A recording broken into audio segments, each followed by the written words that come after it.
Happy with that so far, man? Yeah, it's awesome.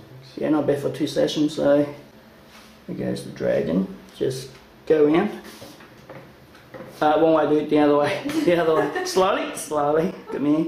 Okay, hold it. Okay, I'm just going to get the details on there. There's so much details on there, that's all.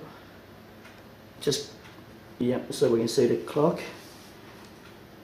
And it goes in the hourglass.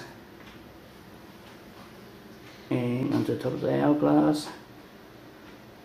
And the little girl in front of the moon with the umbrella and the dog and the tree. I think all the girls are going to like your tattoo because they'll like gay bloody trees on blokes. I love it. They tell me that now. Oh, they love it. Okay, turn that way, that way, that way, that way. Good man. A little bit more, a little bit more, a little bit more. Okay.